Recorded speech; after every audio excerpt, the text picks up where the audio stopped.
We were just doing a little free motion quilting. I thought this would be a good time to talk about tension on the Pfaff Creative 1.5 sewing machine.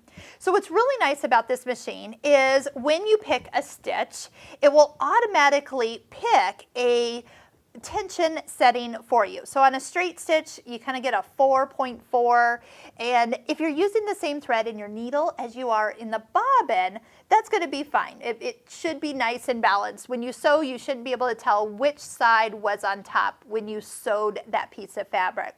But there's times where we use different weights of thread in the two locations, and now they're a little unbalanced. Sometimes when we free motion quilt, where our foot is just hopping across the fabric, we get a little bit different tension assistance here. So, but what's nice too is, like, for example, when we did buttonholes, and on a buttonhole, if you think about the satin stitching, you want those stitches to pull to the back side.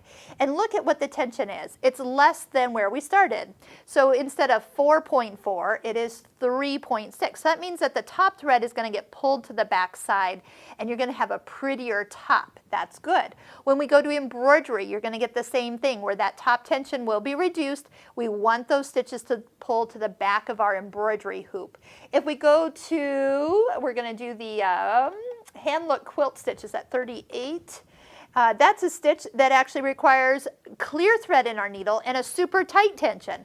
So see how it's getting us into the ballpark automatically?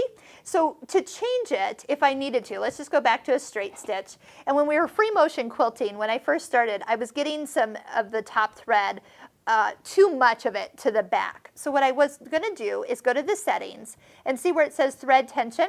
You'll use your arrows to increase it or decrease it, remembering that if the number is not highlighted, that's the normal setting. And what I would recommend is you always change it a whole number. Like, so if it's at 4.4 and I need to make the thread come up to the top a little bit, I needed to tighten it so it wasn't so much on the back side, I went ahead and went up to 5.4. See, a whole number's worth. So I can actually see if it's changing. If you just change it with one touch of a button, you're probably not going to see much difference. You can dial it in or fine tune it, but truly you need to change it. All right, so that's really what you're seeing. If you're getting any of your bobbin thread up top, all right, so let's just go back to normal. If you're getting bobbin thread up top, now we have to loosen the top tension. So let's go the opposite way, go 3.4. Now, if you can't remember which way to go, if you go up a number, remember a whole number, and it gets worse, then you just got to go the other direction. So tension hopefully is something that is learned. Remember, good quality thread makes all the difference in the world when it comes to tension, and a clean machine and a fresh needle can also be a factor of whether the sewing tension looks good or not.